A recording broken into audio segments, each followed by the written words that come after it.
Welcome to the Uncategorized Fractal. We're going to start off by killing only one of the Harpies, as we find it preferable to simply stealth skip the Harpies rather than killing all of them. Here we use the Ranger Smokescale smoke field to blast stealth for the entire party. Ideally, you would also have someone to provide swiftness for the party as well. Don't forget stealth kits to apply stealth to yourself in case the blast of stealth doesn't last.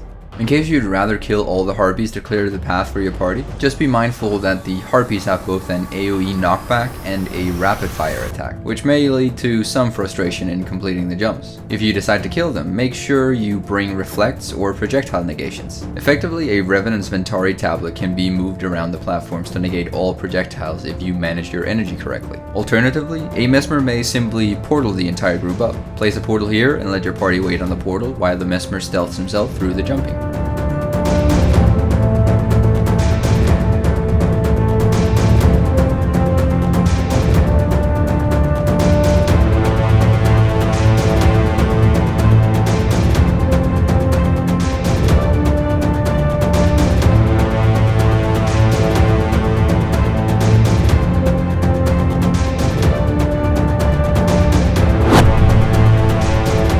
The Uncategorized Prisoners.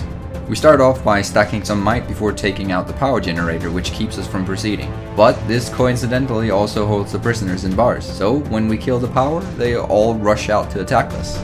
The prisoners consist of 3 champions and 1 veteran creature. The champion rabbit is our first priority, as it is very fast to kill but can easily one-shot anyone with a simple kick, which has a horribly tiny tail.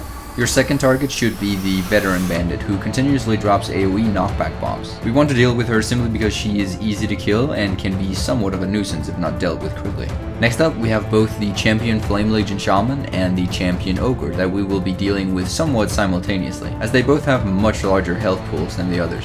Ideally, we would want to cleave both of them down, though it is possible to simply kite either of the bosses around to single out one at a time. Here, though we have them gathered, we will however prioritize the Fire Shaman first, as he can be the most devastating one of the two. The Fire Shaman has 3 major attacks that you need to be mindful of. Firstly, his auto attacks consist of projectiles, so it is highly advisable to bring reflects with you. Secondly, he will spawn numerous lava funds around the arena, so watch your feet. And thirdly, he will charge a single party member and uppercut them. This happens rapidly, but is easily avoided by simply walking or dodging out of his path, since he won't adjust his trajectory once initiated. The champion Ogre, on the other hand, his auto attacks will cleave in a huge arc in front of him, so if you can, try and stand behind him. Other than that, he will charge his club behind his body to hit the ground in front, unleashing an AoE eruption around him, which can really hurt if not dodged or blocked. Lastly, he will stump the ground, sending out numerous shockwaves around. All of these attacks can be interrupted by continuously breaking their break bars.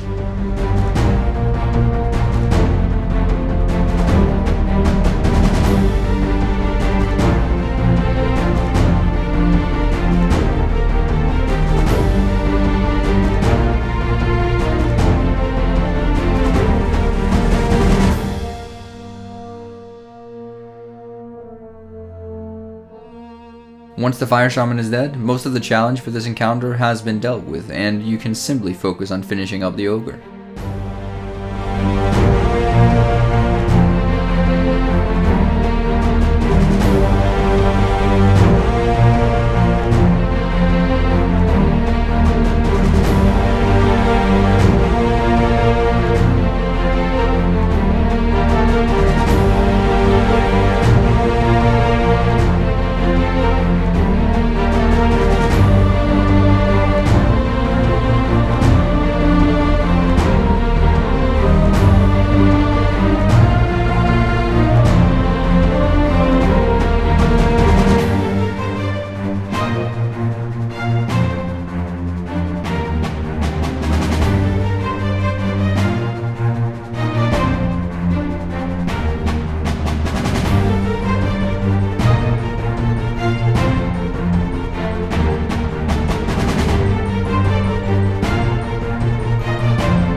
Once the prisoners are all dead, we can proceed. On top of these stairs, regularly there will be a couple of Harpies, which we are simply going to stealth past. At these stairs there are 4 rows of security lasers. All of these lasers can be blocked, dodged, or reflected. So don't be afraid to change your skills or weapons prior to running up the stairs. I will, however, advise you to get somewhat familiarized with the laser pattern so that you may simply zigzag up the stairs. Once at the top of the stairs, interact with one of the 3 buttons here to deactivate the lasers for the rest of your party. Activating one will lock you in place for a few seconds, and so alternatively, if you have a blink skill, you can simply teleport yourself to all 3 buttons to relieve your party from dealing with the lasers. Old Tom.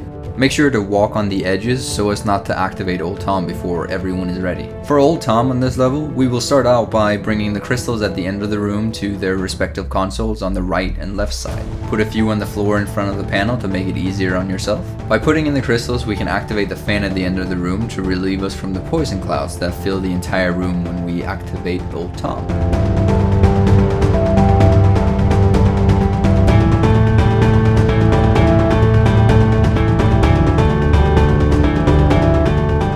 As we engage, one party member goes to activate the fan at the end of the room, while the rest simply engage Old Tom with full damage.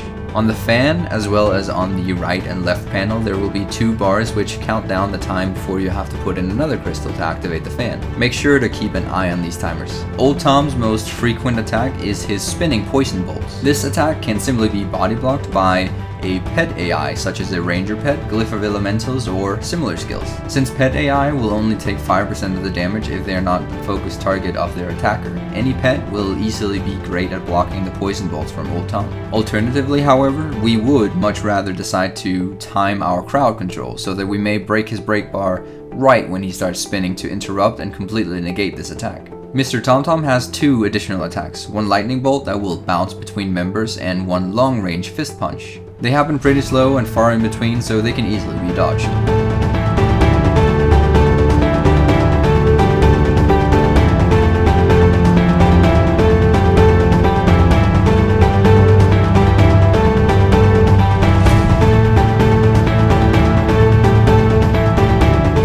When nearing the end of the fight, if your damage is high enough, you may decide to simply not activate the fan a 3rd time, but rather just finish off Mr. TomTom.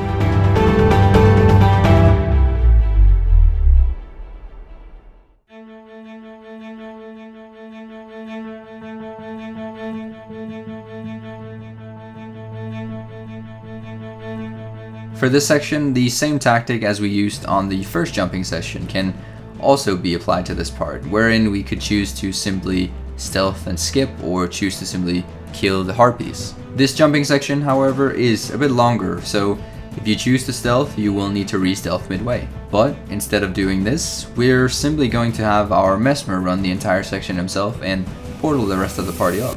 So, while everyone but the Mesmer runs back, the Mesmer will finish this section solo.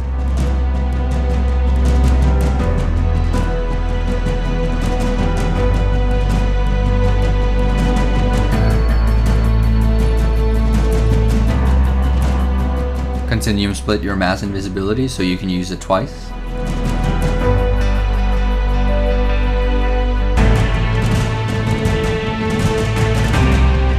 After the second mass invisibility, you can choose to mimic your decoy for a second use of it. Alternatively, you can bring stealth kits for yourself.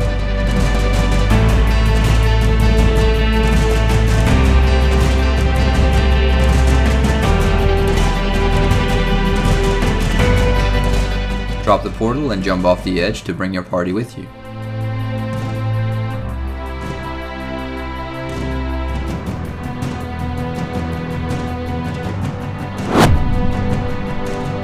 The Raving Asura.